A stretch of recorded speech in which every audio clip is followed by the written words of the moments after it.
Hello. Hello. Hey. How excited are you for the stream? Very excited. Me too. I know. I can't control my arms. Okay, though. Hello, everyone. How are all of you this fine Sunday afternoon or evening or Monday morning, depending on where you are? All of those. All of those. Mm-hmm. Maybe you exist outside of time and you are existing at the confluence of Monday and Sunday. If your name is Kang, please type now.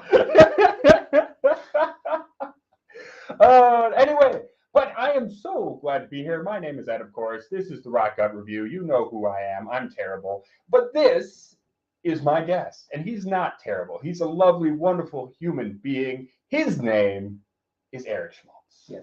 Hello. And Eric is here today because we're talking about something you know a lot about, and I know very little. We're talking about mezcal. Yeah. So introduce yourself, Eric. Tell them a little bit about yourself. My name's Eric, like Ed said. He and I met at Raise Wine, MK, Raise Wine and Spirits, where I work as the spirit specialist. I love all things alcohol and not wine related. Wine is my kryptonite. I don't like it. But I recently took a liking to mezcal and watched Ed's very illegal doers super review. Illegal. Yeah. Man, I'm surprised I didn't go to jail. Mm-hmm. Yeah. No. If you hear sirens, it might be for It might also be because of the massive stash of cocaine I've secreted away in the apartment. Okay. Anyway, sorry, I'm derailing your introduction. I mean, that's about it. I don't know. The only thing I have, I'm WSET level 1 certified in spirits, which is pretty cool. That is really cool. Yeah, working on level 2. Yeah. I know a little bit more than your average bear. Yeah. And bears, they're intelligent. Bears know a lot. Do bears drink a lot of mezcal? Are there bears in Mexico? Yeah, there have to be bears in Mexico, right? Aren't they in every continent pretty much? I don't know about mezcal specifically, but I'm pretty sure they're in every continent except Antarctica. Yeah. No, that's chupacabras. They drink mezcal. Chupacabras drink mezcal. Yeah, that makes sense. Mexican bears. So mezcal goes well with goat. Yes. Yeah. Dummy is here. First read the title as Messin' with Mexican. I still don't know what that joke means. I don't know.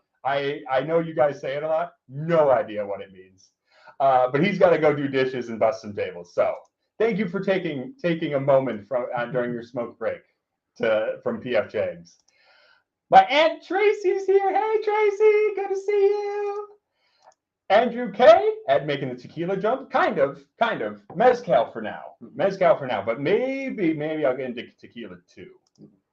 Beth Higgins is saying, hope we have some cask-aged spirits because she thinks they get better in the barrel. Well, we'll find out. We'll find out about that. Yeah. We'll find out. I don't know what we have. He's in charge of all the drinking today. Aiden, yeah. Yes, we are. Yep. Scott Moody, yay! Whiskey lovers from Belgium. I didn't know you were from Belgium, whiskey lovers. That's awesome. There you go. So probably Monday. Yeah, probably Monday by you, isn't it? Well, there you go. Sugar Kitty, can't drink my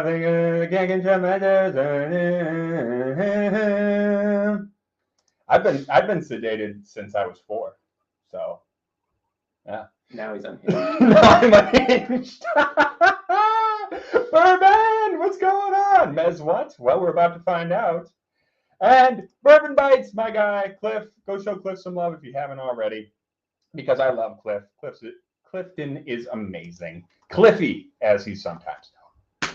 All right, so what are we drinking first? I see some bottles over here. Oh yeah, we should have a fancy camera. Yeah, are you ready for this? Are you ready for our newest addition to the Rock Gut Review stream? It's bottle cam. Bottle cam. Look at that. Oh. Bottle cam. Look at these bottles. Okay, so we've got Malbien, which I'm pretty sure means bad good. Maybe. Yeah. I do not speak the Spanish, except for joven, which means young. Yes. And then so Rey Campero, King Farmer, King something like that. I think I haven't taken Spanish in a long long time. But these look cool. Yeah. So these are espadine. Espadine. Oh, did you already pour some for me? Look at that. Yeah, I didn't we even have 'em pre-poured. realize. I didn't even realize.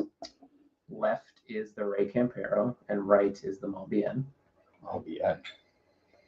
I shouldn't do that. Put both in your nose. Yeah.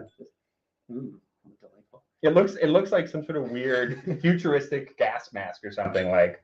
Eventually, we'll just be making filters out of blank.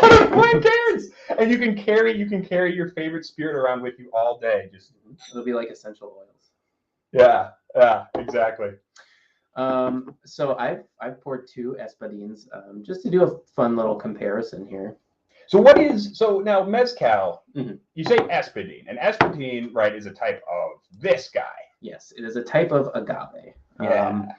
So it's not the genus or species that's like Angustfolina is species, and like Karwinski, and that's like the scientific name, but espadine is the variety of these giant green spiky thorny plants, right? These things. Yeah, big spinities. Like, looks like if you fell on it from a height of 20 feet or more, you just get impaled. It kind of does. It looks like a trap.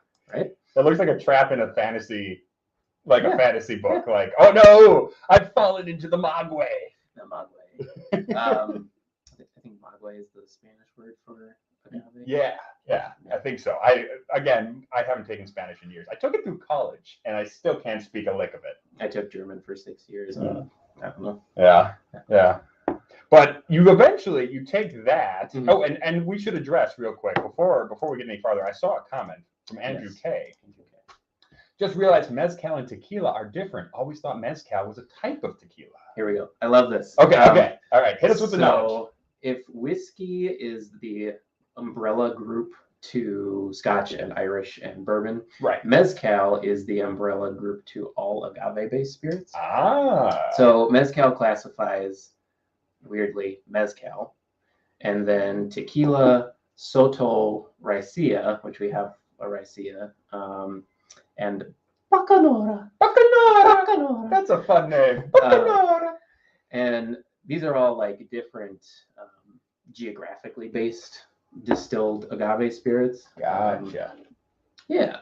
So mezcal is like its own father and the father of all agave-based spirits that are made in Mexico. Yeah. There are some U.S. ones that are not so good. Not so good. Oh wow, that's too bad. That's really too bad. So yeah, and Cliff is chiming in. It's like tequila has more restrictions like bourbon. So you can only make bourbon in America, but you can make whiskey around the world. Right. But you can't make mezcal in America. No. Okay, so it's a little more confusing, but still kind of similar. Yeah. So you can only make mezcal like in Mexico. Right. The most popular state being Oaxaca. That's another fun word. Oaxaca. Feels good in the mouth. Yeah, Oaxaca. And you can make it out of a ton of different varieties of agaves. So like espadine, tepestate, baicuiche, araqueño, but Klingon. We are the board. We are the board. I am the cutest of Borg. But tequila can only be made from Blue Weber agave. Ooh, okay. So yes, specific kinds of agave. Yes. And eventually you get something that looks like this. Mm-hmm. So you take a machete and you whack off all of the spiny parts of the agave plant, and you end up with the piña. The piña. Which is like pineapple? Yes. Okay. Like earth apple. Earth apple. Kind of like how the French call potatoes, like, what is it, like apple of the earth? Yeah. Pomme de terre. Yeah. Pomme de terre. Yeah. So piña, pineapple of the earth. Right. Which is where all of the starches and complex carbohydrates live in the plant. If you distill anything, you need to make sugar that yeast will eat, and to do that, you roast the piñas. Here we go. Yeah, like this. So this is traditional. These are these big, giant earthen pits that the mezcaleros dig and then fill up with hundreds of these piñas. And then they light it on fire, cover it with the old agave fibers, And then tarps and dirt, and they bury it and they just leave it until until it's all the converted. dude thinks it's done. Okay. Basically. Okay. Yeah. Cool. Yeah, and that releases inulin, which is the type of sugar that these peanuts contain, and then you can ferment it. Gotcha. So the cooking process is actually, not only does it give flavor to your mezcal, but it also is literally the part that is converting starches to sugars. Correct. So it's kind of like the mashing process in whiskey. Mm-hmm. Okay, got it. Okay, except they're just kind of cooler because with whiskey you just put some grain in some water. Right. They get to build a big bonfire and burn a bunch of stuff. Yeah.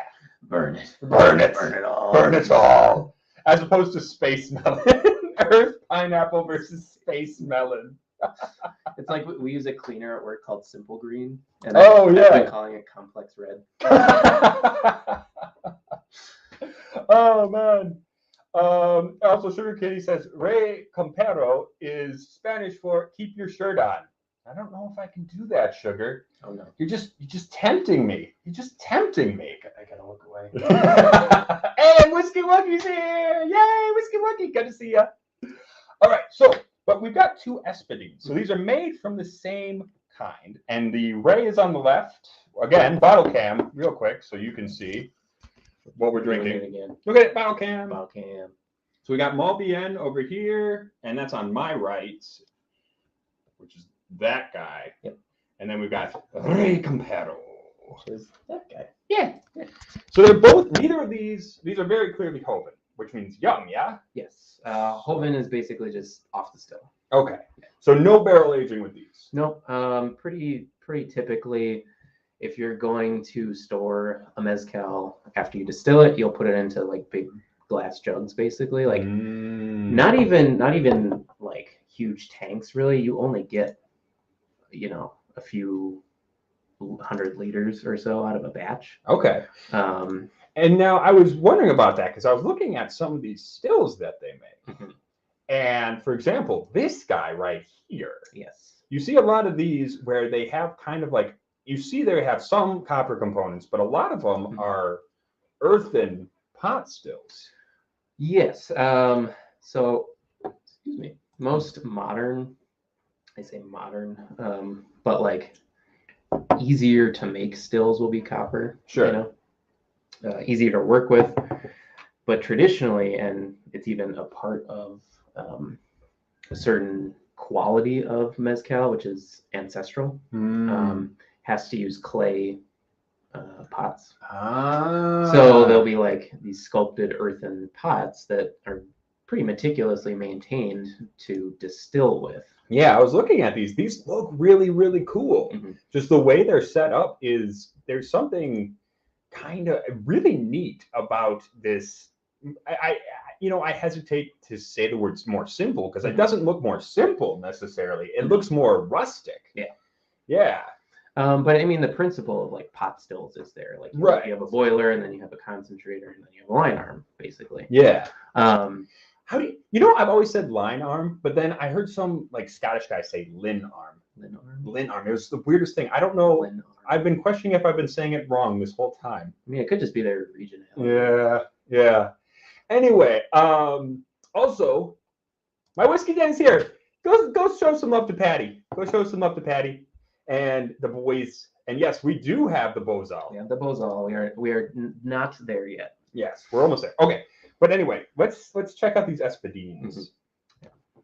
Mm-hmm. So I just wanted to pour two to be like, this is your traditional type, but even to showcase, like, you can get some really distinct differences from the same agave plant. Yeah, for sure. That all comes down to the producer. That is wild. Because the one on my left, which I think was Malbien, yeah? Rey Campero. No, Rey Campero. Okay, so Rey Campero is way more phenolic, I guess. I don't know if there's a lot of phenols in mezcal, but that's what it smells like to me. Like that burned rubber, overheated computer part. Yeah. Yeah. It has a lot of that. I like fresh tennis balls. Oh, that's a good call too. Fresh tennis balls. Yeah, for that really like sort of rubbery Like when you first pop the can open. Yeah. And it's kind of got that like compressed air in there and it all kind of rushes out at you. You get that. Yeah. I think it smells amazing. Yeah. Liquid Evidence is just dropping by to say, fuck. I don't agree with that. You're allowed to say that in my chat if you like. I don't have anything against him. I got a problem with that rapist he hangs out with, but yes, no. Thank you for stopping by. I don't make enough of these streams to understand. I'll agree with that. He's the guy who started Tiger Thing. Oh. And he seems like a guy. I have nothing against him, but unfortunately he seems to hang out with a lot of sex offenders. And I cannot countenance that. Not my cup of tea. Nope. Also, Morpheus Demetrius is asking, how old am I?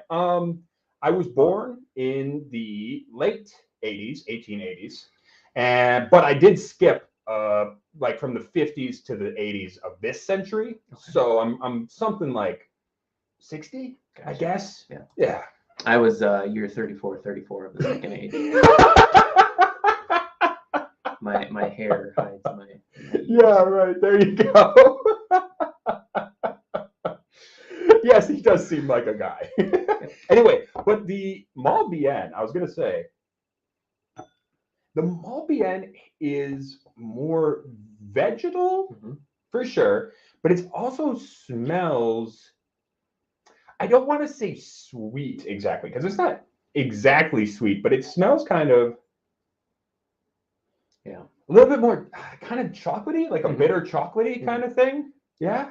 I mean, I would describe it as sweeter smelling. I do get that kind of like unrefined cocoa, cocoa butter maybe.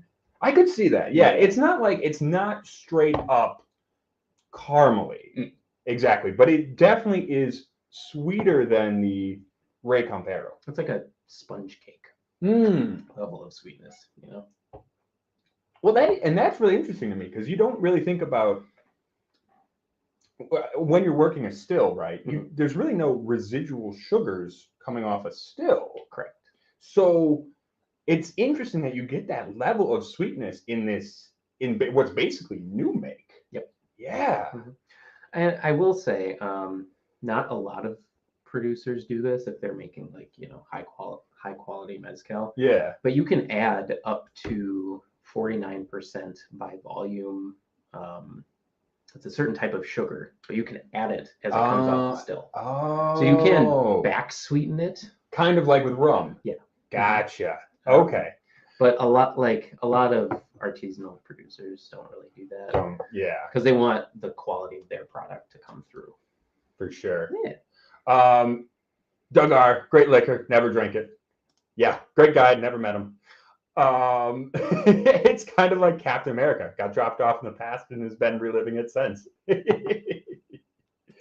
Yeah, and Bourbon Bites, my man Clifton, he very clearly does not like the added sugars. So, yeah. Yeah, and I mean, like, there's some bottom shelf mezcal. It's like you can tell. Oh, sure. I have 2 bottles of mezcal. One's pretty good. The other is this. And I get the feeling this is all just caramel color and additives. Yeah, and there's even a worm. Yeah, can we talk about the worm?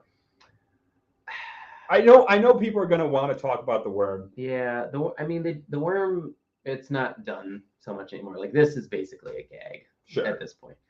And honestly, I haven't done too much research, but I think it was just like a marketing thing of like, it'll kill anything that's in there, you know, kind of thing. So you're not going to have nasties. If the worm is preserved in the booze, then you kind of know it's a high enough alcohol content. Right. Yeah. Sure.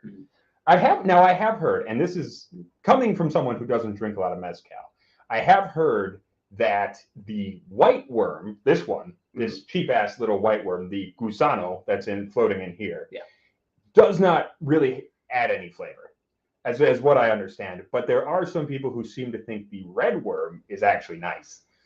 I've never tried a red worm. I don't know what that tastes like. So I don't know.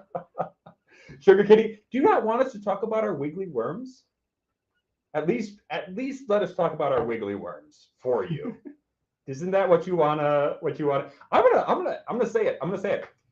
You have to pay me not to talk about my worm. That's what it is. That's what it is. You gotta send me a super chat, or else I'm gonna talk about my worm all day. You don't actually have to send me a super chat. You Don't heard do it that. here first. If you do it, no more weekly. The worm is protein.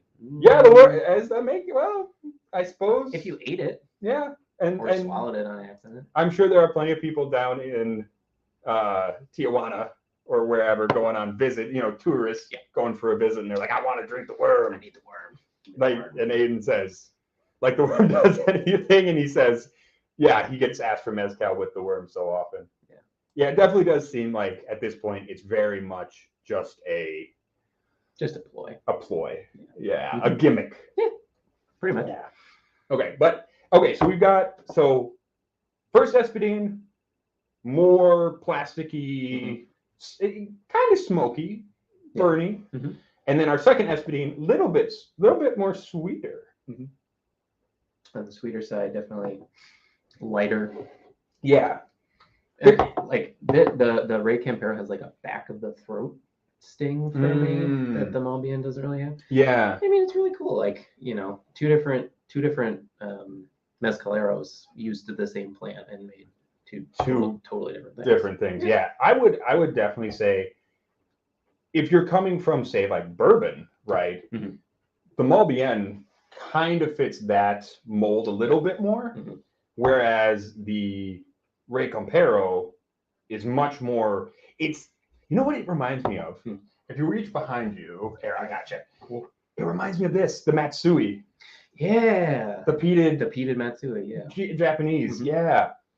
And to a lesser extent, Connemara cask strength. I've never had it. No?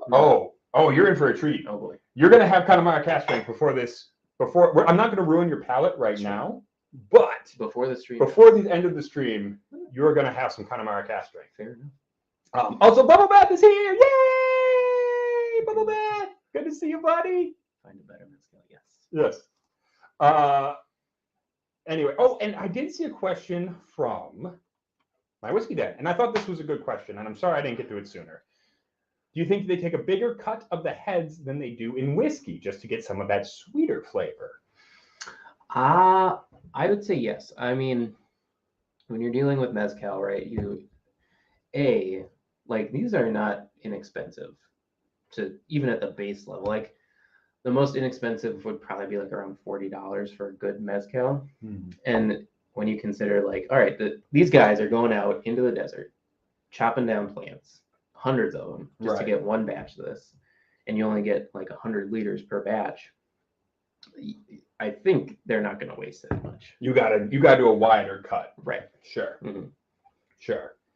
And those early, I suppose, and again, coming from whiskey, I know that a lot of with whiskey, those headsy flavors can be very chemically, but they can also have that sweetness, that kind of fakey sweet. Yeah. So it would make sense. Yep. Yeah. So Sugar Kitty says, homeless cat's gonna eat your worm. Sorry, nothing I can do about it. Oh, I love you, Sugar Kitty. All right, should we move on to another bottle? Sure. Crack something open. Here, we'll get a couple of glasses. And we'll hit the bottle cam. Ooh. What do we got? I'm going to get it right up in here. Look at that. Oh, pour action. No pour action. So, I'll set it down. What do we got? Mezcal Ancestral. So this is the one you were talking about, where they have to make it in a more traditional pot still. Yes. Ancestral is like the most strictly controlled level. If you're going to call it that, you have to, you can only use roasting pits. If you're not doing Ancestral, you can use like steam roasters or what they call autoclaves. Autoclaves are really popular in tequila. They're these big, on my other hand, these big cylindrical tubes, basically, and you can pressurize them and cook stuff really, really fast. Oh. I started smelling an empty glass just now. I was like, why can't I smell things? I think I was smelling my own breath. And I was like, why the fuck does this mezcal smell like cookies? Did I eat cookies today? What the fuck? Asher's Combat Show is asking, have we heard of blasphemous blended whiskey with agave? I've not. Sounds blasphemous. It sounds blasphemous. I do not like that concept. Now, there was a whiskey that it was a flavored whiskey made with agave syrup. Yes. That was made by a guy named Jason Brown, but he turned out to be a sex offender too. So, which is maybe not a sex. I saw that. I don't think he was a sex offender. I think he was just a jackass or a sexual harasser. Because some woman who worked for a liquor store that posted it was talking about it, and then he got into a comment war with her, was harassing her, and then everybody piled on and was like, "Yeah, that guy's a twat." Nah, dog. Yeah. Anyway. Cliffy is saying you can get in SoCal, you can get some pretty good mezcal. That does make sense for relatively cheap compared to the country. Some liquor stores here are dedicated solely to agave. Yes, that's kind of neat. Yeah, California is huge with agave, and I mean it makes sense. Like you're right at that border, basically. So like California, Texas, huge agave markets there. Vic Aldama, I actually really like this. Sex pest. Sex pest. Yeah. Yeah, that's a good word for it. Sex pest. Sounds like a gnat. Yeah, like he's not deserving of being called something serious. Yep. He's a dick. He's a sex pest. Straight up. Yeah. Anyway. All right. Anyway, so we got the roasting pits, those huge giant earthen things. You can only so after you roast it, you have to squish the agave basically to get the juice out. Sure. And in tequila, you can press it like just with a hydraulic press or whatever. Yeah. But traditionally, in mezcal, you use tajonas, which are these like huge stone wheels that are pulled around by like horses and donkeys, and just this circular pit for hours. You can only do that, or hand crush the agave. And then you have to use those clay or earthen pot stills. Yeah. Stuff. Wow, that's crazy. So they really are sticking to a very traditional way of making this. Mm-hmm. Yeah, that's nuts. And I gotta say, wild. Okay, I don't. Again, I drink a lot of spirits, but I don't drink all that much mezcal. So these tasting notes might be completely crazy, or nosing notes, but this smells like strawberries, oranges, dark chocolate, and just a little bit of mud. Yep. Holy fuck, this is crazy. This is crazy. Yeah. Definitely. Like, I was like, man, this smells like strawberry bubblegum, and like, I get a little bit of like spice in there. Yeah. Wow. Yeah. Oh yeah, that was slapping dick. That was what it was called. Slapdick or slapdick. Yeah. Slapdick. Slapdick whiskey. Yep. Oh my god, but this is cool because you know what? That earthy, it's an earthy spice that kind of makes it smell. You know, wafer cookies. You took a strawberry wafer cookie and a chocolate wafer cookie, and you mashed them together and you just put it in your mouth. Yep. Yeah, 100%. Delicious. That is wild. I don't think I've ever had a spirit that smells quite like this. Yeah. And that, I mean, that's why I dove headfirst into mezcal, because like I had some espadines. I was like, yeah, these are good. And then I tried, what was it? A tepestate. And like you can kind of classify them with like similar flavors. So that is like huge, like green pepper and like black pepper and very vegetal tasting. Yeah. Kind of. Yeah. As a category. Whereas this is a.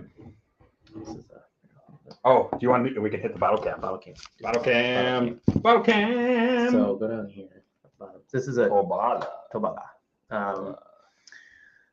Yeah. So again, this is a varietal of the mogwai plant. I keep thinking mogwai.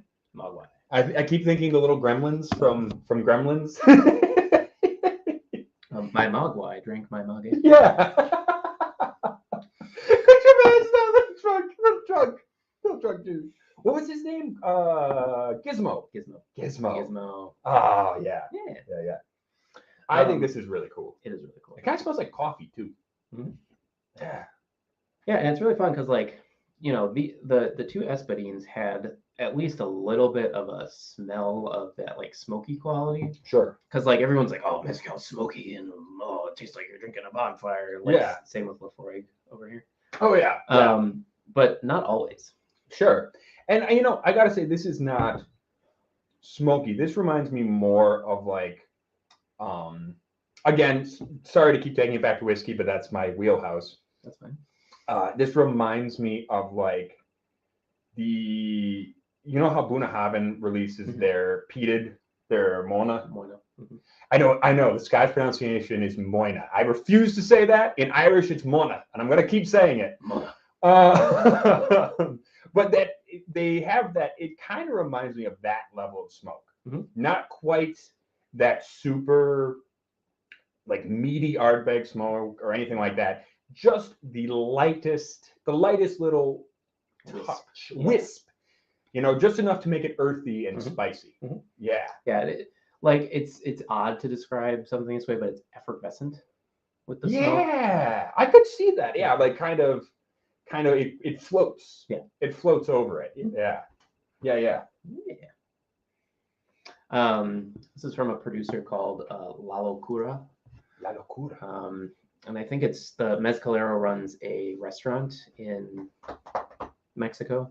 I want to say it's in Jalisco, but I'm not quite sure.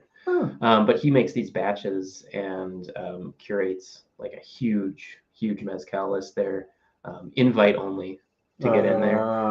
Very cool. But these are like pretty lauded and sought after. Yeah, I can see why. It's excellent. This is fantastic. Yeah.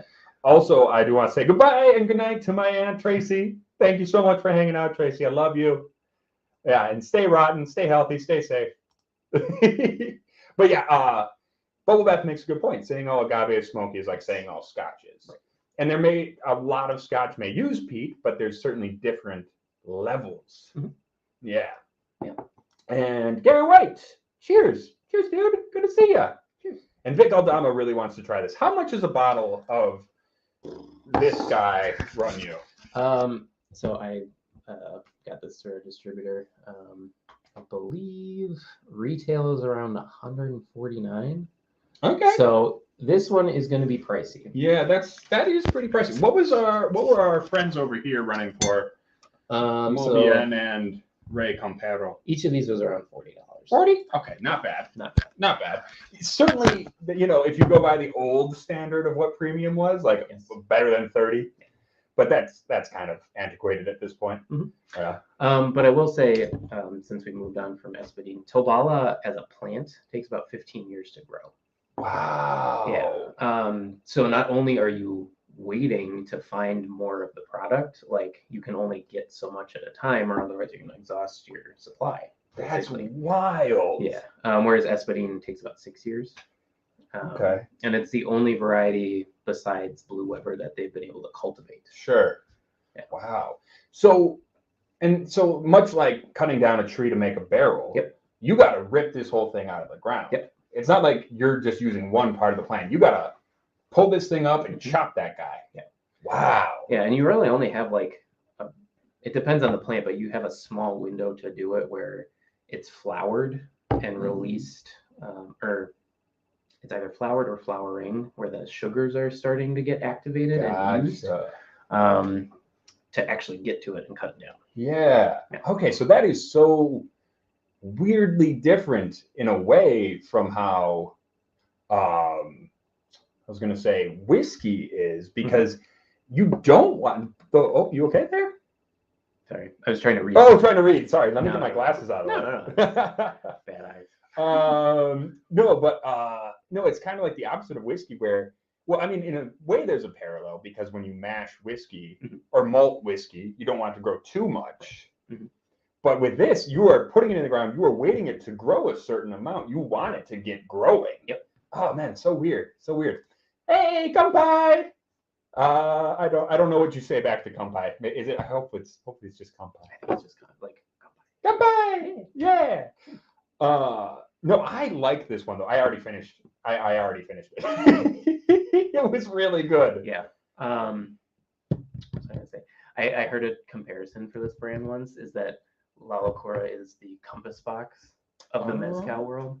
Like they have these Okay. like super limited releases that they only do certain amounts of bottles of. And, Yeah. everybody who knows about it is chasing them. Sure. That makes sense. And also similar to how I think Compass Box generally does a little bit more subtle, light, not subtle and light, but subtle and complex blends. Yeah. Kind of the same with this bad boy. This bad boy was kind of like, okay, it's not super, super smoky. No. But it has all this different flavor. It's awesome. Yeah. Hey, Jenny!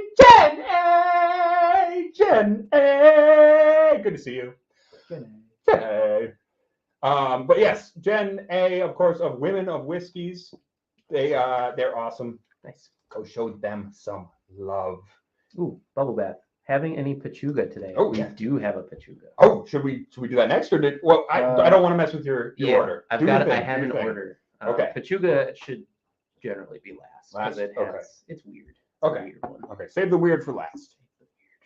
Oh, is that the one? I won't spoil it, but is that the one you were telling me about? Mhm. Okay.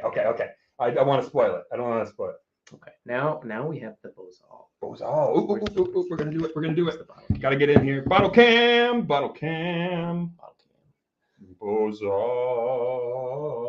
Bozal. I love these bottles and I hate them because they have the broaden problem. Oh, you can't see. You don't know how much is Yeah, in you here, can't see but how they're much is like in there. beautiful ceramic bottles. Yeah. Yeah. But at least with the Brookladdy ones, you can carve You can scratch on the away. side. Yeah. These are just straight up Yeah, you can't. clay. Yeah. Oh man, how about that? Oh. It is a cool looking bottle though. It That is. is a cool looking bottle. So this is Bozal's Coyote. Okay. Different varietal. And it's weird because all these varietals, like some of them are in the same family. Sure. So like Madre Quiche and Biquiche are all in the same species, right? Which is why they're all named similarly. Sure. I think this is in the same family as espadine. I could be wrong. But this is another is this an ancestral mezcal? Yes, this is another. Oh no, this is just a reserva. I don't know what that means, but it's not an ancestral mezcal. Okay, so not made in the earthen pots. No. Or with the donkeys. No. Which, honestly, if you have an opportunity to make spirits and you can involve a fuzzy animal, why wouldn't you? Exactly. Yeah. Even if they're like just walking around. Donkey. Bubble Bath says just yay. He's excited for Pechuga. Streak jackets. I almost said steak jacket. Steak jacket would also be a good name. Jacket. Yeah. What do you think about the use of palate cleansers / companions such as Verdita or Sal de Gusano? I'm not familiar with those. So, I mean, palate cleansers obviously cleanse your palate of the flavor you were just drinking. For sure. In mezcal, sal de gusano is a type of salt that you can like take a little bit of and put on your tongue, and it's supposed to help break down the esters and whatever in the thing. Otherwise, like orange slices are another popular one. Gotcha. Oh, kind of like people doing the tequila with the lime, but it's classier. Yeah. I like them. I don't do it all the time, but I'm not often doing flights of mezcal just because they're so different. Mezcal is a palate killer really fast. Sure. If you drink a lot of it. Oh, that makes sense because these are very flavorful. Mm-hmm. These are very flavorful. Yeah. When we're trying stuff for the store that I work at, they're always at the end, no matter what. Even if we're trying like liqueurs, sure, they'll be after it. Wow. Yeah, that's nuts. Yeah, after liqueurs especially. That's Mm-hmm. Hey, Whiskey Jason, I haven't heard from you in a while. Oh man, good to see you, dude. Thank you for stopping by. I love Whiskey Jason. Whiskey Jason was one of the first guys to have me on his show when I was first starting out with this silly bullshit. Wee baby. Yeah, wee baby Eddie. And I love the guy so much. You're awesome. Thank you for stopping by, dude. I think he was one of the first channels I started watching when I was like getting into whiskey. Seriously? Yeah, it was Whiskey Jason. Oh, nice. Yeah, no, he's good people. And Michael Oporto is checking in. Good to see you. Shout out to the homeless cats. All you homeless cats. Dying from a hangover. Oh, dying from a hangover. I'm sorry, dude. Man. I mean, I wouldn't recommend it, but you could have some hair of the dog with us. Yeah. I think I mean, honestly, generally, I think hair of the dog is a terrible idea, though. Deal with it. I don't even think it helps me. No. People swear by it, and I drink, if I try to drink hair of the dog, I just feel sicker. Yeah. Yeah. Who knows? Anywho, but let's talk about this Bozal mezcal. Woo! It's a very cool bottle. Yeah. I gotta say, it smells super citrusy to me. Yeah. Super, super citrusy, like lemon and orange, and it almost smells like a very lemon zesty gin, only it has that base. It's got a base of that more peppery, spicy kind of vegetal. Yeah, for sure. Ooh, excuse me. Wow. Oh, I didn't realize I was one of your very first live stream guests ever. Oh, Nice. That's so awesome. Yay. Nice. Michael Puerto says, say no to hazy IPAs. Yeah, gross. I gotta say, I had a minute there where I did like milkshake IPAs, like every other douchebag in our store back when I worked there. Yeah. Well, not the people working there, just the people who came in to buy. The dudes with beards down to here and the hats. Yeah. It's a type. Yeah, yeah. Dude, I got. Oh my God, it's so warm in here. I don't know why. Is it warm outside today? Because it was like 30 degrees. I'm sweating. It was like 40. I'm sweating. Look at this. Yeah. Look at this. I gotta rip the chair. Oh shit! Oh, you weren't even doing it because you were warm. You were just doing it because you had the shirt on. Hot. I am very hot. Yeah. It is burning up in here. It's been like 10, 15 degrees in here in Wisconsin up until today, when it's like 40, and I am boiling. Yeah. Holy crap. I don't know how you guys do it in like California or Texas. Can we open that just a crack? Yeah, maybe. Yeah, I think we can. All right, that's gonna open the window because it's getting stuffy. Oh my God! Like, can you imagine? I don't know how people are like live in warm conditions year round. No, it doesn't make sense to me. If it's like above 60 here for a consistent period of time, I'm like, oh, I got the famous. The fan. Oh, Jesus. Like we get hot in the summer. Yeah. We get a good month of heat in the summer, and that's enough for me. I'm done. I'm done. Otherwise, we're like, bundle up. It's cold. Like if we could have 45-degree weather year round, choice. That would be perfect for me. That would be amazing. Perfect for me. Woo! Anyway, but yeah, this is again very different. Yeah. Fruity, still fruity, but in a different way. This to me, and we'll get to one. I didn't ever promise not to take my shirt off. That is true. We're almost to nips. We're almost there. Well, if I keep sweating through my goddamn shirt, Jesus, it's so warm in here. It's gonna get wild. It's the mezcal. It brings the spirit of Mexico to wherever you drink it. Cliff says unsubscribe to California. I don't know how you guys live there. Keep it. Seriously. Yes, Southern California. I mean, not everyone I've met from Southern California seems very nice, but I could never, ever live there. No. Like, I hear how warm it is, and I'm just like, fuck that. No. If I ever step out of my house and it's over 100 degrees, I'm just calling off work, not doing anything, going back to bed in my air-conditioned bedroom. Yeah, for sure. For sure. Yeah. All right. Anyway, but this, very lemony, very orangey. Yeah. A lot of, like, whereas the Tobala was very, like, sweet and a little bit vegetally, this is much more, like, citrusy and bright and, like, yeah. Yeah.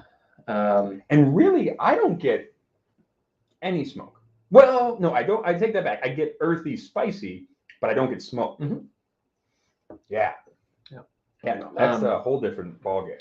And this could be one where they used like an oven to roast it instead of a roasting pit, so you might get that. I don't know for sure. That's an interesting point.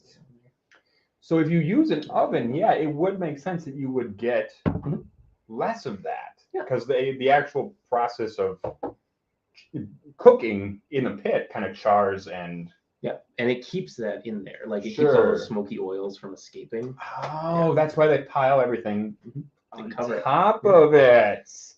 That's clever. Well, and too, it's like they also, so the fibers that are left over from agave, they put those on, and it dries them out while it's smoking, and then they sell those as a byproduct. Yeah. Okay. Nothing, very, very little waste in mezcal production, which makes sense. Like this is how mezcaleros make their livelihood. Right. Yeah. Right. Yeah. So you might as well use every bit of it you can. Yeah. Much like selling spent grain to feed cows. Yeah. Cliff says he'll enjoy his February beach days. That's totally fine. Not for me. I fear the beach. I fear the sunlight. We fear the deer. There you go. Michael, I don't know about that. I've never been, but has great spirit selections. Yeah, there you go. There you go. Tier 1 states. Yeah. California, New York, and Florida. I think Florida, yeah. Why Florida always confused me compared to like California and New York, of why they get the best picks of everything. Yeah. Texas might be. I think Texas was tier 2 last time I checked. I think, who knows? If I remember correctly, one of those metropolitan areas in Texas has like really good selection and gets really good distribution. Yeah. I don't know about the whole state. Yeah. Well, even throughout the state there, I think there's still dry counties. I think. I'm sure. Yeah, the South is funny about their dry counties. Yeah. Who would want to ever not drink? What is going on? Well, the funniest part to me is that there's always a liquor store right on the border. Yeah.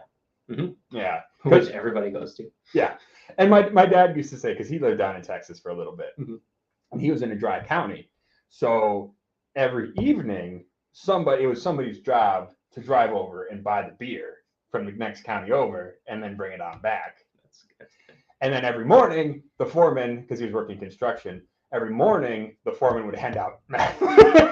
Oh my god! I don't know if it was meth. Right. I don't know if it was meth or just amphetamines, but it was tank chocolate. He was handing. All right, everybody. He was just handing out tank chocolate. So you get really. I like to think my old man would never do that, but I'm pretty sure you would drink your night away, wake up in the next morning, and be like, hey, boom, here you go. Let's get to work. We got to do some stuff. Yeah. Hey, Jerfy! My man, Jerfy. So mezcal can be quite delicious in his experience. Bozal's Sacrificio was perhaps the most interesting I encountered. Yes. So that's their Pechuga line. Oh, Pechuga. What are we doing next? Speaking of other kinds of mezcal, let's just, since everybody's talking about it, let's go. We're going Pechuga. We're going Chugars. Chugars. As we like to say. Chugars. Chugar. You want to do bottle cam? Oh yes, we do want to do bottle cam. I keep forgetting that we have the option to do bottle cam. I'm gonna need to get a better bottle cam because this one's a little blurry. It's a little blurry. It's a little blurry. It's a webcam. But we're gonna make it work. You can see that's a chicken. It's a chicken. That's a chicken who's birthing a banana, apparently. Yep. Okay. So why is this chicken birthing a banana?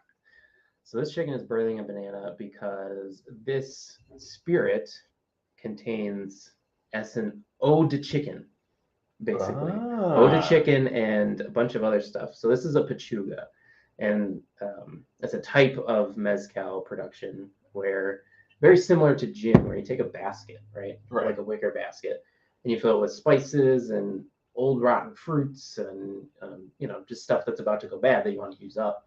And then traditionally, raw meat of some kind.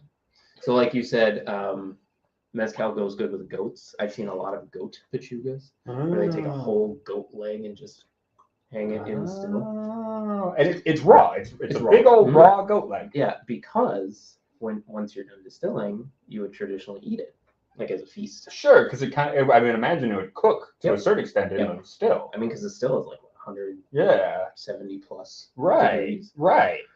Yeah. That's crazy. And Pechugas were traditionally made at the end of like the harvest season. So like you've got a lot of extra stuff sitting around. Yeah. Might as well cook it and spice it up and have some meat. Why not? That's crazy. Yeah. Yeah, old man double fisting amphetamine chocolates. Please no. 12 hours on the oil field doing uppers. Yeah. And Vodapig, he says those are the ingredients, right? Except he was joking, and it turns out they absolutely are the ingredients. What the fuck literally is the ingredients? Yeah. Yeah. So this is made with chicken breast. Okay. As well as a variety of spices and like banana, strawberry, and things like that. And then also mole, which is kind of like chocolatey. It's like a sauce. Yeah. And poblano peppers, which is why it's called Pechuga de Mole Poblano. There you go. I do like mole poblano, and it smells like it. Holy shit! Yep. I was about to. Oh, and hey, I do want to say, Mitt and Sonny, good to see you. Thank you for coming by. Oh my God, you can smell it. I mean, I like mole poblano, especially when like on chicken, has that bitter chocolate, green pepper. It's not excessively spicy. It's that lighter pepper. Yep. And you can totally smell that in here. Yep. Yeah, so I get like dried out cocoa, and this smells to me like a lot like roasted corn. Kinda, yeah. Yeah, it does. And then the other thing about Pechugas is their viscosity is much more oily because the fat from the animal will melt and then drip into the distillate. Yeah. Oh, that's wild. That's bananas. Holy crap. Yeah.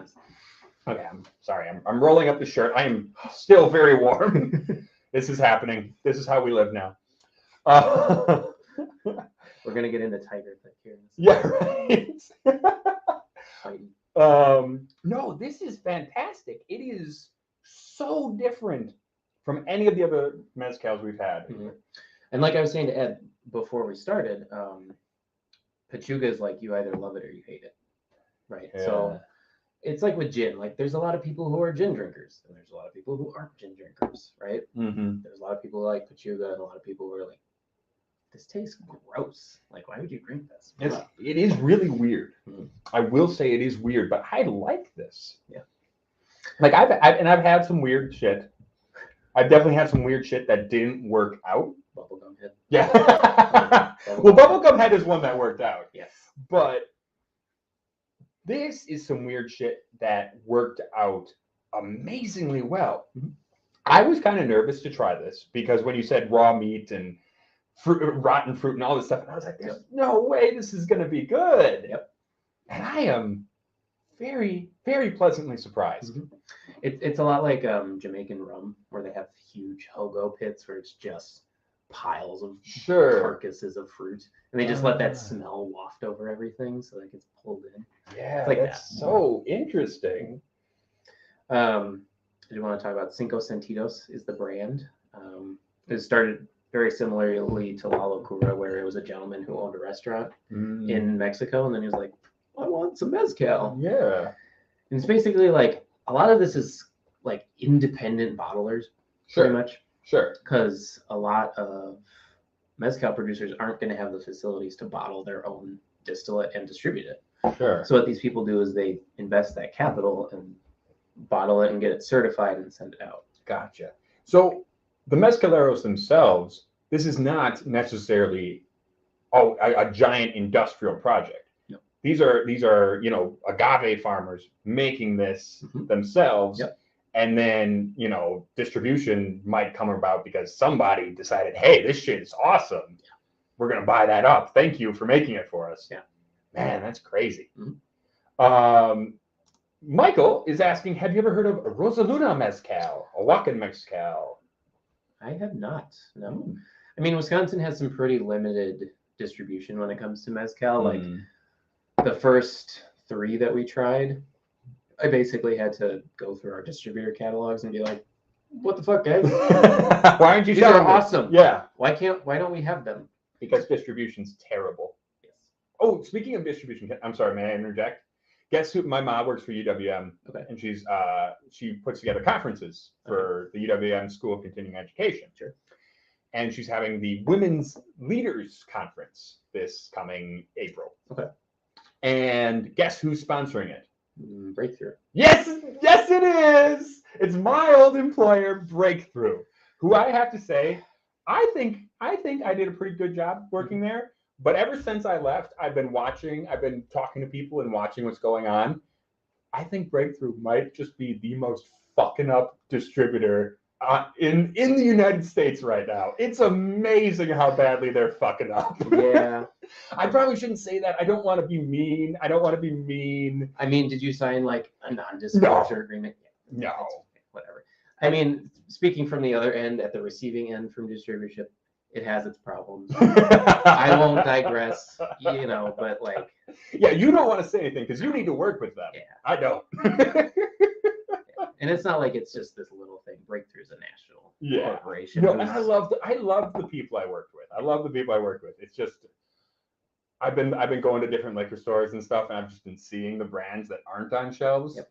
It's a lot of Breakthrough. Yeah. It's a lot of Breakthrough. Yeah. I did have my suspicions when you left Ray's for Breakthrough. I was like, yeah, I don't think he'll like it. No, it was not a good fit. Anyway, Mr. Ramirez, can you compare the smokiness of mezcal to a heavily peated Scotch? That's an interesting question. Now, from the ones I've had tonight, and this is me as something of a noob. I would definitely say these are much less outright smoky. Yes. Much less of that outright really billowy smoke. More earthy, more spicy. And in some cases, I would say more of that. The phenolic character is more like it's that burned rubber kind of thing, less of the earthy burning. Yeah. Yeah, I guess. Does that make? Yeah. Do you follow what I'm saying? I would say like the best comparison that I've made from mezcal to Scotch so far would be like Tequila. Because they have that like really medicinal iodine-y kind of peat to it without a lot of other stuff going on. Like Lafroig is medicinal, but it also has some like maritime and a little bit of sweetness to it. Yeah, I haven't really found that in Tequila that much. No, Tequila is a very funky. Yeah, Tequila is a kind of that. I don't know exactly how to put it except that it's a very funky smoke. Yeah. Breakthrough. To me, they're less meaty smoke, more like Lafroig medicinal smoke. Okay, so Clifton actually sees it kind of differently. Cliff feels like that's closer to Lafroig. That's interesting. I mean, and again, it comes down to the varietal you've had, your palate, what other peated Scotch you're familiar with, like. Right. Yeah. I would say if you are looking for like a super smoky driven Bozal's, it's a tan bottle. It's just their ensemble bottle, which is like their baseline. That one has a lot of smoke character and it's very aggressive. It's great for cocktails. Cool. Yeah. Makes sense. Interesting. Sugar Kitty says Kalila is char as opposed to smoke to me. And I feel like that's the thing. We're all going to have very different interpretations of smoke. That's just how it's going to be. So, but yeah. Aiden says he'd almost relate mezcal to Oban. Yeah, I can get behind that. I could see that. And before tonight, I might have been like, that's weird, because most of the mezcals I had were more smoky than I would say Oban is. Yeah.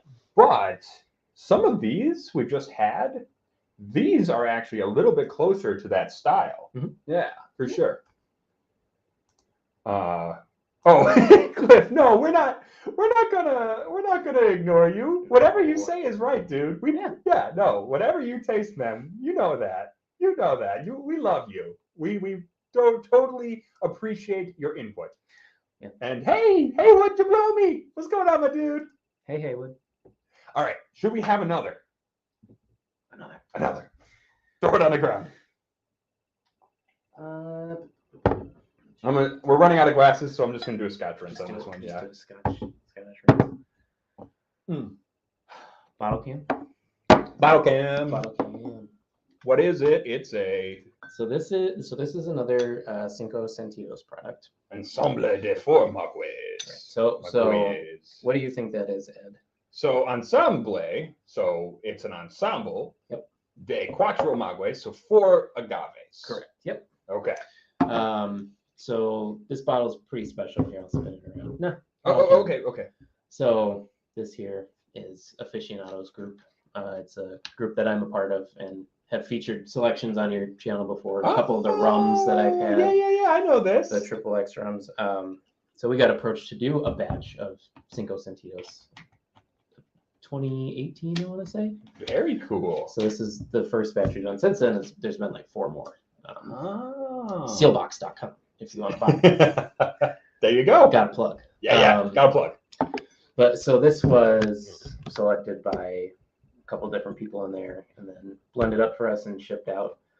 It is a blend of 45% Baiquiche, 25% of Coyote, 25% of Tepestate, which is that green pepper that I was saying, and 5% Madre Quiche. Mother of the quiche. Mother. But I was going to say, Aiden put his hand through his mattress platform while watching us, apparently. Be careful, dude. Please be careful. I get that this is exciting, and I love it. Don't punch things. Yeah. Oh, and Donner says, everyone subscribe to Whiskey Lover Society. He's a few shy of 550. Yes.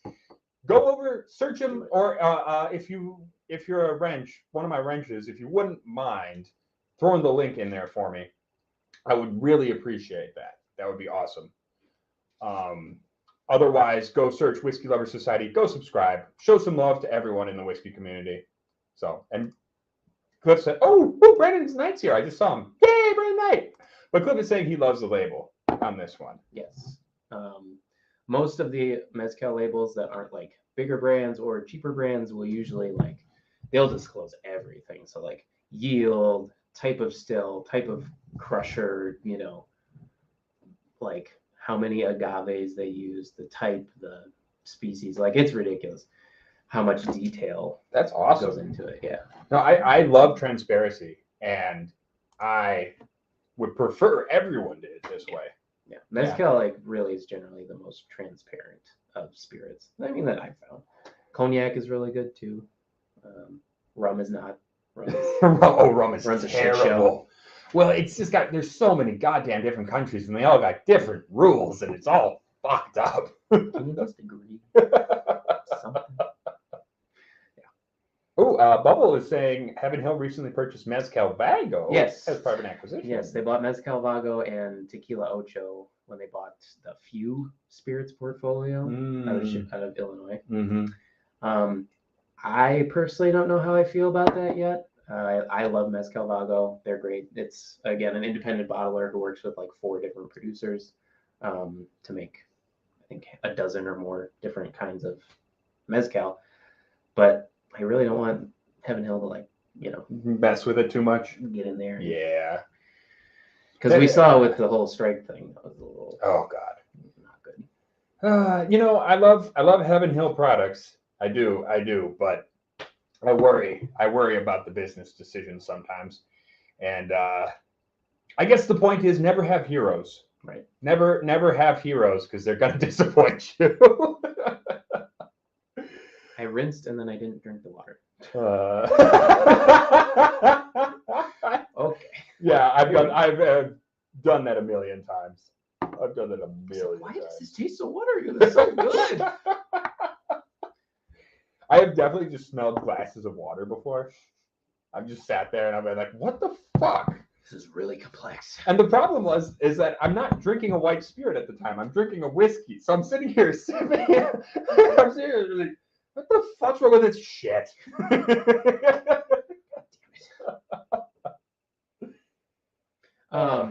So.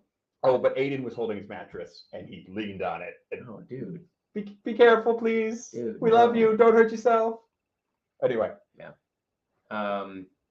The thing about this with the quiche, which is part of the Karwinski agave family, Yeah. the distinctive note is cheesiness. Huh. Yeah. See, I was going to say on the nose. On the nose, I was getting that peppers, but they're like pickled peppers. Pickles, yes. Dill. I was going to say, this tastes and smells like rye. Mm-hmm. Damn. There you go. This smells like dill. Mm-hmm. Yeah, and I get that like kind of minty spiciness on the palate. Sure. Yeah. Which is wild. Like, whoa. Ensembles are some of the weirdest stuff you can get because like it's just I want some of this flavor and I want some of this flavor. Like it's a blended scotch. Yeah. Yeah. Except of course, this is still all made in a pot still. Right. So it's not like you're getting the continuous still distillate in there or anything like that. Does anyone use a continuous still to make this sort of thing? You can. There are column stilled mezcals. It's obviously much more popular in tequila. Sure. I can only think of like one company, and I can't remember the name, that uses a column still, but those things are so expensive. You're just going to get a little pot and do that first at least. Sure. This is good. This is really good. And again, it's very different from everything else we've had tonight. Mm-hmm. This is, interestingly, it's got a floral element. Kind of, again, okay, I'm sorry, I'm just keep comparing it to rye, but it kind of is. It's kind of got a floral rye element. A little bit like, I would say, Old Forester rye. On the sweeter side? Yeah, a little bit on the sweeter side with that floralness. It's cool. Yeah, it's really cool. I kind of get like Necco wafers. Oh, yeah. All right. Like a dryness. The cheese note kind of scares me. Acquired taste, yes. I have had straight up quiche mezcals that are very like kind of sickeningly into that category where it's like this is like a little bit too much funk. Yeah. But when they're blended, they're great. Yeah, I'm not really getting a cheesy note. Mm-hmm. But I mean that it's only it's right. It's a blend for sure. I'm looking for it though. Because yeah, I would say this comes off to me. It's funny you said it's called quiche because I was like, kind of smells like quiche. not like quiche. Yeah, quiche. No, I was gonna say because it kind of smells like a kind of eggy, dilly, peppery mixture. Yeah, for sure. Which Sentidos is that again? What's this say? Oh, right. This is his. Yeah. This is your pick. So Cinco Sentidos, Ensemble de Formagues. So this bottling, unfortunately, is long gone. But you can buy a different version. You can buy different selections on Sealbox. Just search Sentidos, Sentidos on Sealbox, and there's a couple out there still, I think, available to buy, and they're all totally different. Okay. Yeah. Also, Adam is saying, Adam, we water tune. What? That's actually the first time I've seen it done like that. That's very clever because usually it's what are we doing? What are we doing here? What are we doing? But he made it weed water tune. Weed water tune. Yes, and shout out to all the feral felines. Oh, sorry, Bubble. Sorry. I know. I like bringing Ed cool stuff to try. No, and I appreciate it. And I'm a squirrel, so I just sit on this stuff forever. Have I ever had painted stave rye? No. There are so many ryes I need to try. There's so many ryes in this world. Well, I think there's 2 clean glasses still for this last one. Oh, okay. Cool. Yes. Awesome. Yeah. I saw...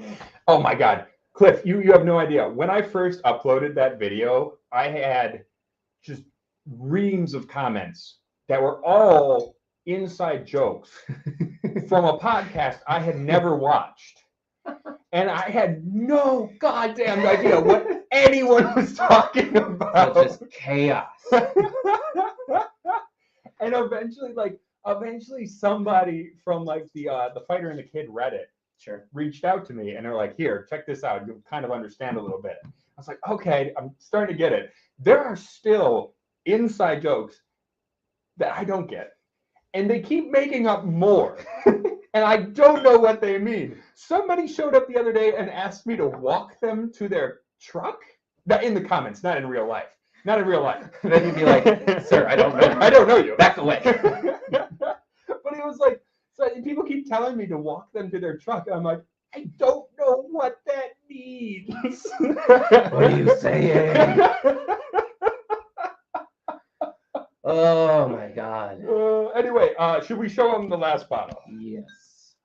It is this. So this is a little hip flask size. Oh, very cool. This is from Mezonte. Who's this little gentleman on there? I think that's the Mezcalero, Asiano.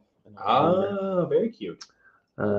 Mendoza, Asiano Mendoza. He's the person who made this. And Mezonte is a bottler who does not strictly bottle mezcal. Okay. I had seen a comment earlier, I can't remember, but it was talking about a type of agave-based spirit that wasn't mezcal or tequila. Yeah. Which this would be. This is Rasia. Oh. So this is made primarily in Jalisco, which is on like the southern little butt of Mexico. Sure. So this is a mezcal because it is made from agave, but it is not the strict, or not the strict. It's not the kind that we've been drinking before. Correct. Got it. Okay. It is a mezcal in that it is in that umbrella, but it is not a mezcal. Got it. Okay. Which cool. is confusing as fuck. Yeah. Mezcal time traveled back and had sex with its own mother and birthed itself.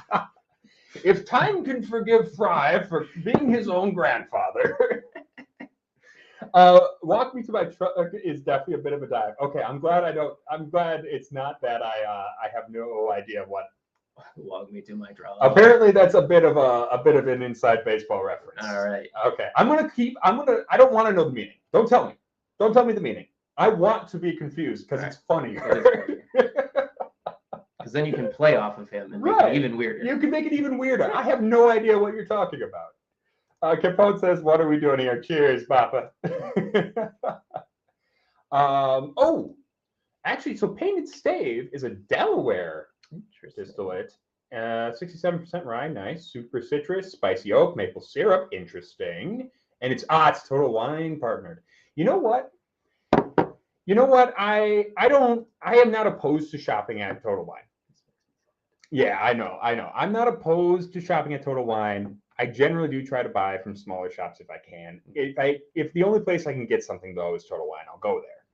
Right. I will say my one thing that I never, ever want to do in my life, my one goal for my professional career is that I never, ever want to merchandise a Total Wine ever again. That place is fucking hell. You didn't like the giant racks that you have to go up to? Well, the one time, and people have seen this, I think I posted a picture of this. The one time, the price of Tito's was going up. Yes, which is very weird. Yeah, very weird. Hasn't happened in years. Very weird. The price of Tito's was going up. Yep. So everybody, every grocery store, every shop, everybody was ordering, pallets of the stuff. Yep. Most people were getting in about, I would say, 40 cases. 40, 50 case lots. 40 to 50 cases. Mm-hmm. Pretty standard. But Total Wine ordered, I believe it was 470 cases. To one store? To one store. Oh to one store, the one in Greenfield. Knowing they had... Are you getting cold now? No, that just gives me chills. Okay. I was going to say I could close the door. No. No, but they ordered like 470 cases. Mm-hmm. So 3.5 pallets. They had nowhere to put it. They had absolutely nowhere to put it. What? The fucking worst part of it was that they had other orders that day too. Yeah. So they had our competitors Yeah. were rolling in Yep. with junk, trying to put stuff places. We had nowhere to go. We ended up blockading off our competitors' product with piles of Tito's because we had nowhere to put it. So we literally just dropped it in front of someone else's stack and blocked off all their product. It was just a giant stack of Tito's. Oh my God, that place is the absolute worst organized. They don't organize shit. They don't organize shit. Nope. There's stacks, and they're like, their top stock. Yeah. Their top stock is so disorganized. They have bottles in their top stock from, I think, literally 30 years ago that are hidden up there that will never, ever be found. You didn't buy them? I don't know. Yeah, that's a good point. I should have just bought them. Anyway, Michael Obrento, yay! Thank you. Oh, we went over time. We're at an hour and 15. Oh God, do we need to stop? No, we don't. Okay. We can keep going. Bourbon Bites. Where was it? This one? No, there was another one talking about the price of the Cinco Sentidos. Oh. Yeah. I want to talk about it. Where is it? I don't see We it. lost Anyway, it. but you. Oh, here we go. Bubble bath. Oh boy. Okay. Yes, they are expensive, but keep in mind the Tepestate plant that's in the blend that we had, 25 years to grow one plant. Wow. Yeah. So like it's all just the amount of work that goes into it. And I think it's fair, you know. Yeah, if you're getting into high quality mezcal, that's a good point. But you're never gonna find anything over $200.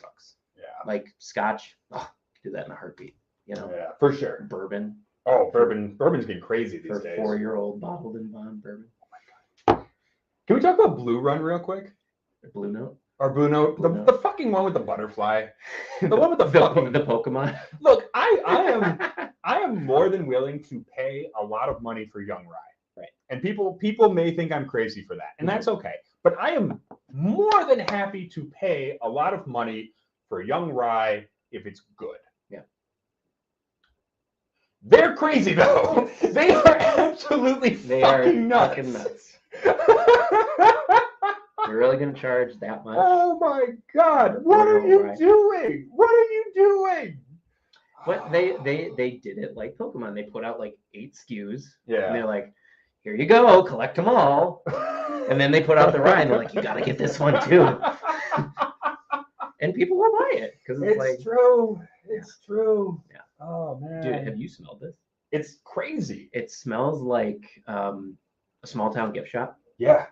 Which is weird. I was gonna say, did you pick these last two just for me? Because I was gonna say these last two, one was super dilly, and the other is super black licorice. So much anise. Oh my God. This is absolutely wild. And I didn't because I've never had. This. This was neck pour. Yeah. Holy shit. Yeah. Which we believe in here. We believe in the neck pour. Nate still doesn't. Nate, looking at you. Kid. Yeah. Come on, Nate. Come on. Get your shit together. Jesus. Oh my God. This is amazing. Yeah. This is fantastic. And it's not, I mean, there's no smoke. It's straight up. No, this is no smoke whatsoever. Yeah. This is actually the least earthy of the bunch. Yeah. But this might be my favorite. It's hard to say because they've all been pretty good just in different ways. Yeah. But this son of a bitch. I think this beats them all out. Holy fuck. But I will say I wouldn't want to like chug this. No. It is a lot. No, it is certainly extremely flavorful. Which, if any mezcal producers out there, please make more 200 ml flasks. Yeah. They're so nice to try stuff. Oh my God. That's a general rule for I think all spirits producers. Yeah, just more 200 mls. More 200 mls. Okay. Yeah. Give them some half pints. Yeah. Oh, can we talk about wait, before we do that, Donner Pass is saying Tito's is one of the things small stores tell me they're forced to buy to get a bunch of the privilege to buy. Well, maybe not Buffalo Trace. That's probably Wheatley, but Wheatley, yeah. Yeah, but yeah, and actually a lot of stores use it as I forget the term right now, but it's a it's a chaser. It gets you in the door. What's the term? Loss leader. Loss leader. Loss leader. Mm-hmm. A lot of people, especially grocery stores, will buy a ton of Tito's. They'll get a good deal on it by buying pallets of it. Yep. They will knock the price down to the point where you're never going to make a profit on it. But they know once you buy your handle of Tito's, you're probably going to go buy a bag of chips or a turkey or whatever. I don't know what people buy at grocery stores anymore. I don't leave the house. I don't know.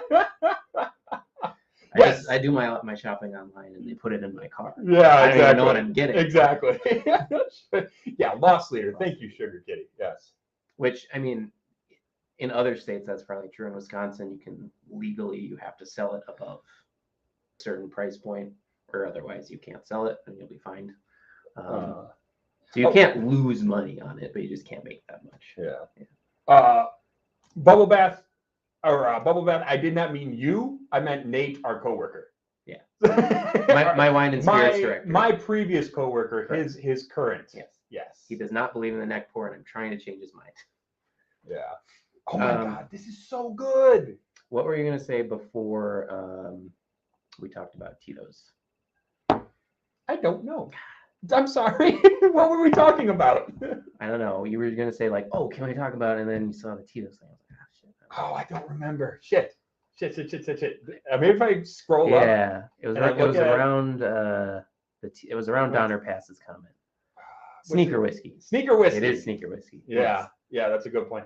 I was trying to think of what the hell. Bubble bath, and they're not going to run out of agave plants. They'll just slow down on production. Oh, that's just how it'll go. Oh, that's terrifying. Yeah. You know, have you heard this news that we're running out of new charred oak? Yes. Yeah. Because we're cutting it down too fast. We're cutting it down too fast. We are literally going to run out of barrels if we keep it at this pace. Mm-hmm. Yeah. Yeah. And like you can't do anything about it. You can't increase production for new charred oak because it only grows in so many regions, right? Yeah. And so it's like, yeah. It's crazy. They're going to grow production and then the barrels are going to fall and then be in the same situation. Yeah. So. I was going to say though. Yes. What was that? And that $150 bottle is going to be $250. Oh, yeah, that's a good point. I was going to say, personally, I was actually going to make a video about this, but I'll give you guys a little preview now. I'm going to do an op-ed talking about how I really do think we need to lose the new charred oak. Sorry, this is getting away from mezcal, but fuck it, we're doing it. I think we need to lose the new charred oak requirement for rye, wheat, malt, and pretty much any whiskey that's not bourbon. I think that's fair. Yeah. I don't think it needs it. No. Yeah. No. Why does a rye aged in used cooperage, why is that not a rye? The only reason is that the US government decided that we needed to keep all these rules the same, and they wanted bourbon to use new wood because of cooperages. So everything has to use new wood. I'm sorry. Are you saying the big wood industry? The big wood industry is behind the barrels. I mean, it's a little bit true though, isn't it? Yeah.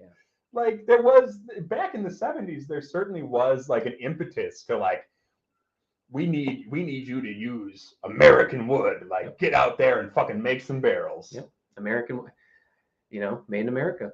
Yeah. That was the vibe. Yeah. Yeah. Bubble bath, when we run out of barrels, they're going to advertise the F out of light whiskey. And I mean, it's coming. It's true. Cat's Eye makes a great light whiskey. I mean, people, MGP. Yeah, people do love that Cat's Eye light is sourced whiskey. from MGP. Yeah. But I was going to say, because I do think it's weird because those really high alcohol light whiskeys, people love them because I think even people who may not like barrel proof whiskey kind of dig those light whiskeys because they've got that caramely sweetness that you don't realize you're drinking something that is 65% alcohol. Yeah, you just don't taste it because the sugar metabolizes on your palate first and like blocks all that. Yeah. And then you're like, 2 drinks in, you're like, oh fuck. Yeah.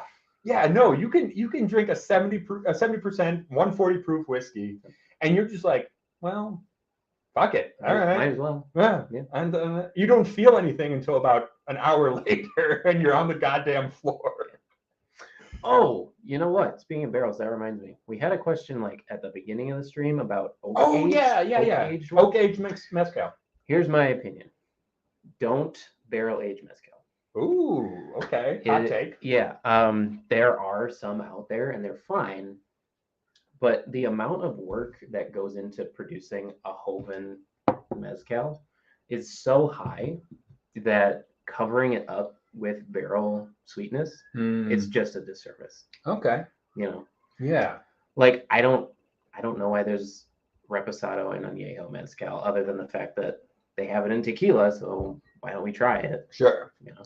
So it's much in the same vein as aging a peated scotch or a rye for any length of time. Yep. You're just going to add wood sugars. You're just going to kind of cover up what was already there. Mm-hmm. Yeah. I mean, that makes sense. But that's not really a hot take. Not really. I don't know. Maybe. I'm new to mezcal. I don't know. No, I mean, like Scott and Nate, where I work, a couple of my coworkers say the same thing. It's like, there's no point. Sure. With tequila, it's like, yeah, it's kind of just tastes like agave water. Yeah. Why not make it sweeter? And sell more of it. Well, and it does depend on what people like, though. Yeah. Because in the same vein as some people might like 19-year-old Ardbeg, which I think is bullshit.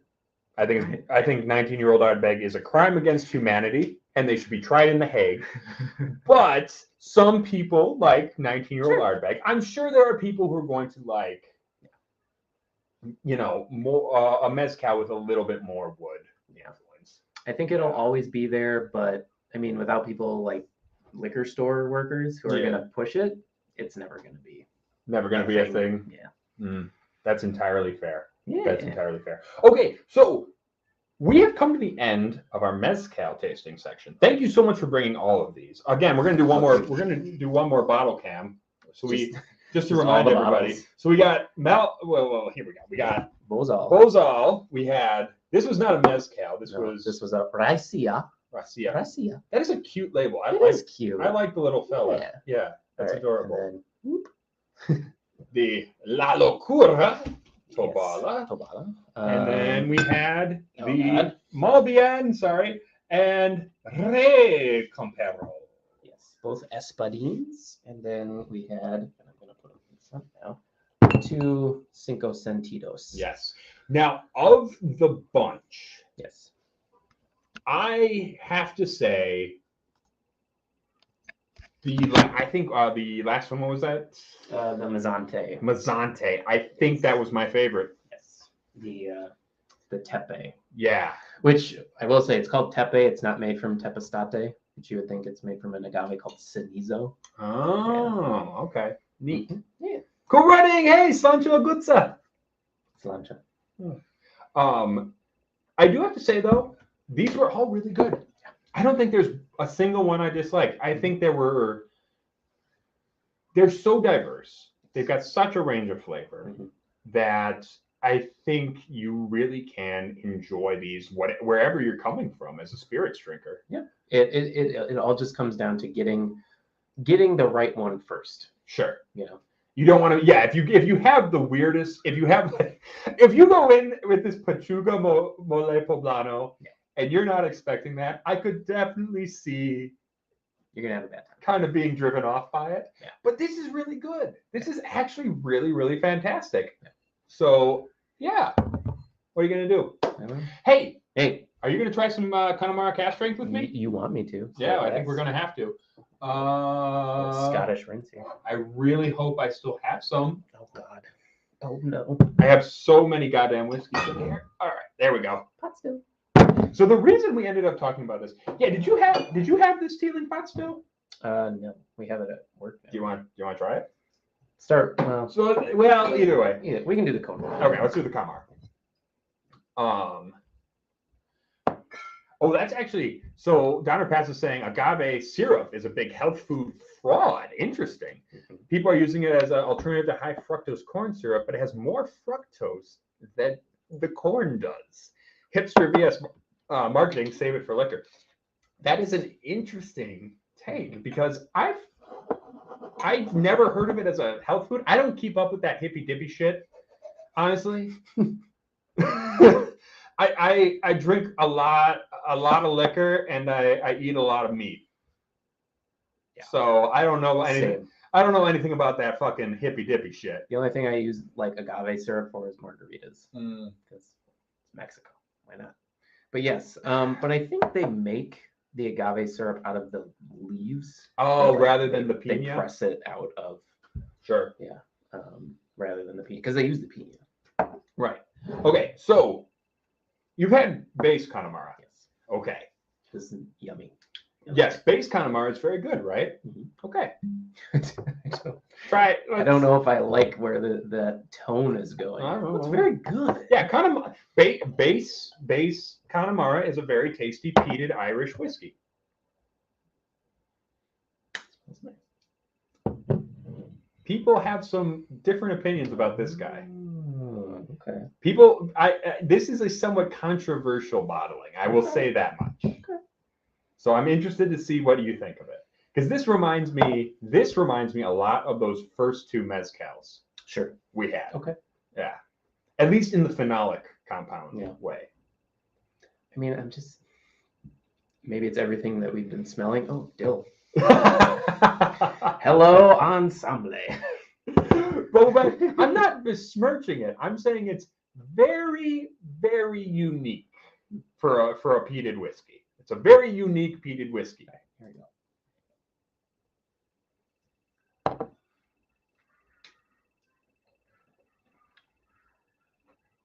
Although, holy shit! You know what? What? I thought I was going to give this to you, and then it was going to taste like petrol. Sure. Because usually when you drink Connemara cask strength after you drink regular Connemara, it tastes like petrol. But after tasting all these mezcals, it's punched it out. The mezcals punched the shit out of this. Yep. Holy fuck. Yeah, no, I see why you put mezcals at the end of the tasting now, because this tastes like a lightly peated, honeyed Irish whiskey. Yep. This tastes great. Yeah. I'm like, it's fine. Oh my God. Oh, Whiskey Jason sent it out. Good night, dude. Auf Wiedersehen. We're about to finish out anyway.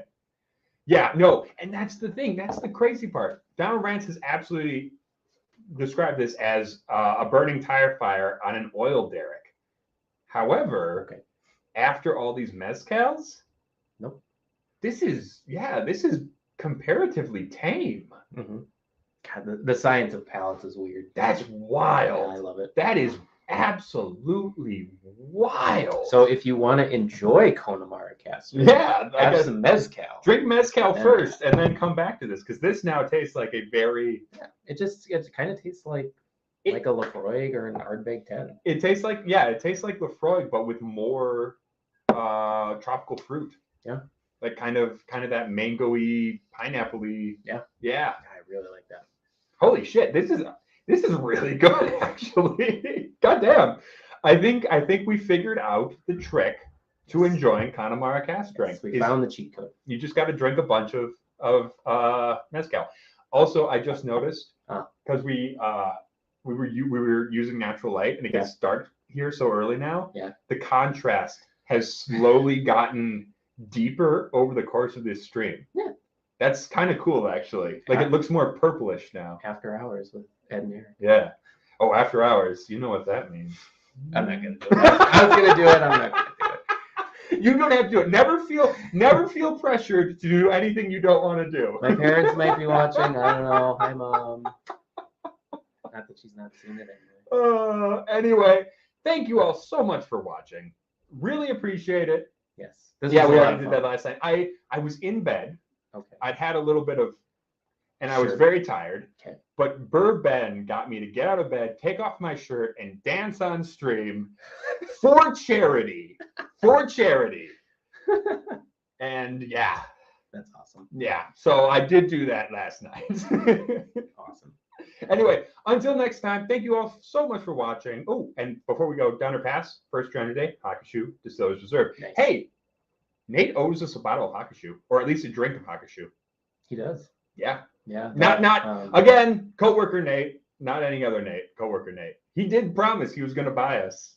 What was it, the 18 year? Something like that. Yeah, shot of the 18 Yeah, year. If yeah, we sold it all. I'm pretty sure the deal was that if we sold it all, he would buy us some. Yeah. Anyway, until next time, thank you, Eric, so much for coming on. Thanks, Ed. If you're in the Milwaukee area, be sure to stop by Ray's Wine and Spirits. Yes. Ask for Eric because he will help you find the best spirits that you possibly can be drinking. And also ask for Ori because I think it'd be funny to bother him. He hates coming out of his office. Hi, Ori! No comment. No, I love Ori. I'm just making fun. Anyway, until next time, stay rotten. Stay rotten. Cheers.